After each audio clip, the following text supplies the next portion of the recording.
Hey guys, Jeff with Westcott Designs. We just got in from a local dealership, Liberty Buick GMC.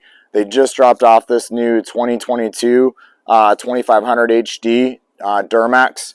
We're going to put our torsion key kit in the front, our fender liner pullback kit, so we don't have to cut the liners out of it, and then we can run 37s.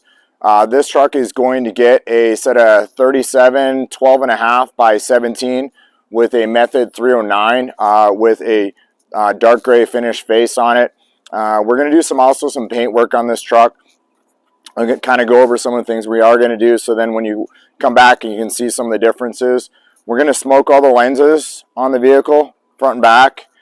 We're back here in the buckets. We're going to remove the bucket here. We're going to color match the bucket. We're going to leave the step here itself black, so obviously it doesn't get scratched. But this will all get painted white to match the bumper, so it ties it in more. It already has the fender trim done in white. We're going to do these buckets as well, all in white, and then white through here. The step will get left black on that. We're going to color match the little chrome buttons that are on the doors. We're going to remove all the badging on the side. We had a 2021 here, actually, excuse me, a 2020. And this was actually just finished like this in black, but it was an AT4. So this is obviously something new that they're doing for the 2022 models.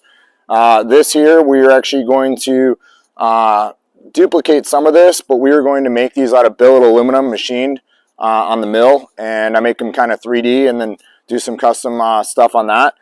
Again, the other lens here, we're going to do that. And then up in the front here, we're going to tie in all this around here, color match to the vehicle.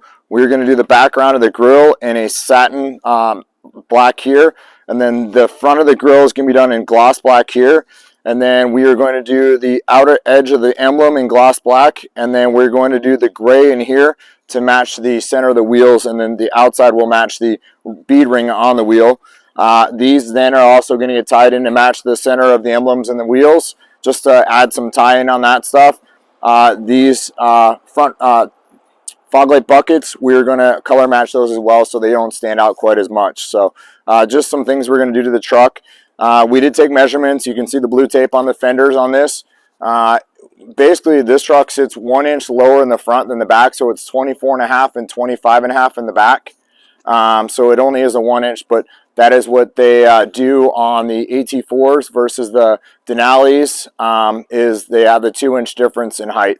So we don't have to put as much in the torsion key adjustments on this truck when we adjust it, but it will accommodate a 37. We pull the liners back on the back this way and then back in this way, and then we make a small trim through the inner part of the mud flap here in the back. We do remove the lower air dam here. This comes off, and then we clean it so it looks factory.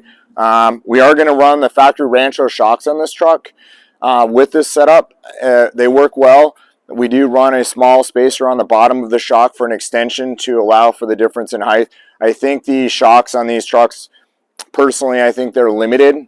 They don't have enough travel. The stroke length isn't long enough on them, so they top out very quickly. So that's why we do extend the length on the bottom of the shock to make up for that. So we just want to share this truck with you, and when we get it all done, we'll share it with you again, what the finished product look like, but just some of the detailed things that we're going to do to this truck when it's in here. So hope you enjoy it. Thanks again for watching.